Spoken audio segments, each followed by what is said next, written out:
काहे दिलवा में उठता लहर हर घड़ी।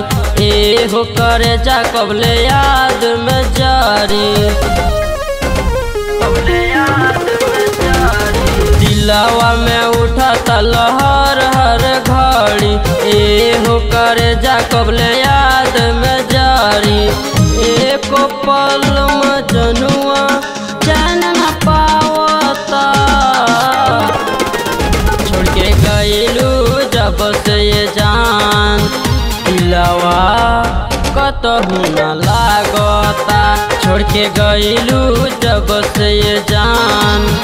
दिलवा कतहु न लागता।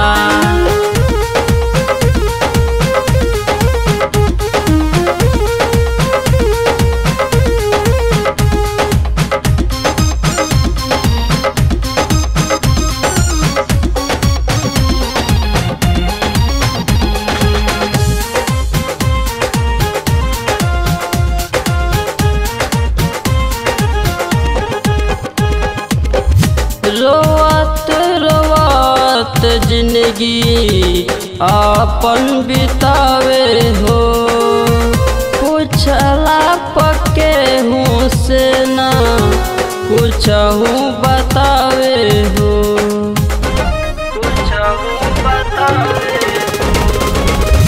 रोवत रोवत जिंदगी अपन बितावे हो, पूछला पके हूँ से ना कुछ हूँ बतावे हो। चाह के भी जान तो के ना भुलावता, छोड़ के गईलू जब से ये जान। दिलवा कतहु न लागता, छोड़ के गईलू जब से ये जान। दिलवा कतहु न लागता।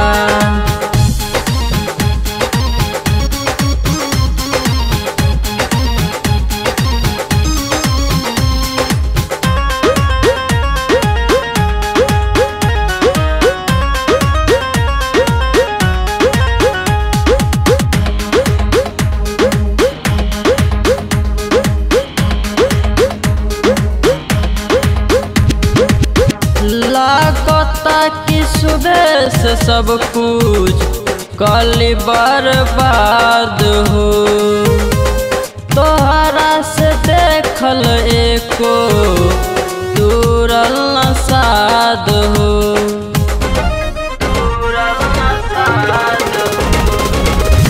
ललित सुबह से जिंदगी कल बर्बाद हो, तोहरा से देखल एको दूरल न साध हो।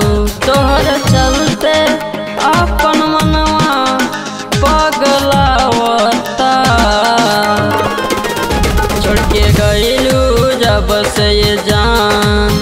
दिलवा कतहु न लागता, छोड़ के गईलू जब से ये जान।